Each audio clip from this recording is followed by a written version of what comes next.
Dear student, 2022 में term second का जो पेपर हुआ था उसमें एक क्वेश्चन और पूछा गया था। क्वेश्चन था, you are given that consumption function of an imaginary economy C equal to 100 plus 0.8y where C is consumption and y is income, then calculate. हमारे पास C दे रखा है, C equal to 100 plus 0.8y ये given है और हमसे पूछा गया है कि the value of marginal propensity to save यानी कि MPS कैलकुलेट करो। और साथ ही साथ हमसे ये पूछा गया है कि income level break even point पर कितना होगा। यहां पर आपको समझना होगा कि ब्रेक इवन पॉइंट क्या होता है।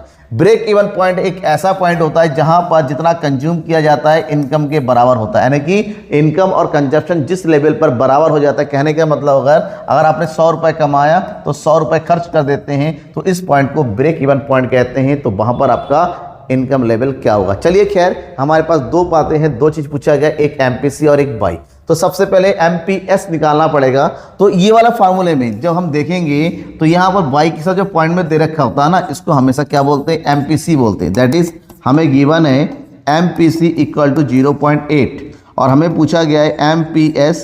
और जब भी MPC गिवन हो, MPS पूछा गया हो तो फार्मूला होता है 1 माइनस MPC।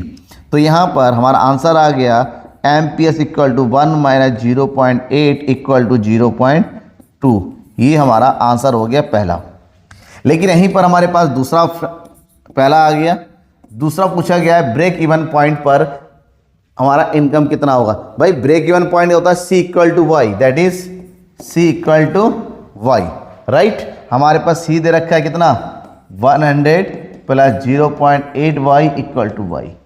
अब ये आ गया, कैलकुलेट करते हैं तो ये इधर आ जाएगा, कितना आ जाएगा हमारे पास y माइनस 0.8 इक्वल टू, हमने इसको साइड चेंज कर दिया आपस में ही, तो y में से 0.8 गया 0.2, y इक्वल टू कितना हो गया 100, तो y इक्वल टू हो गया 100 अपॉन 0.2, पॉइंट आया, एक जीरो बढ़ाया, तो आंसर इज 500। यानी कि ब्रेक इवन पॉइंट पे हमारा इनकम कितना होगा, 500 होगा। समझ में आ गया, समझ में आ गया। इसी तरह की शॉर्ट वीडियो पाते रहने के लिए आपको क्या करना होगा, द इकोनॉमिक्स गुरु को सब्सक्राइब करना होगा और शेयर करना होगा अपने दोस्तों के बीच में। तब तक के लिए थैंक यू एंड बाय।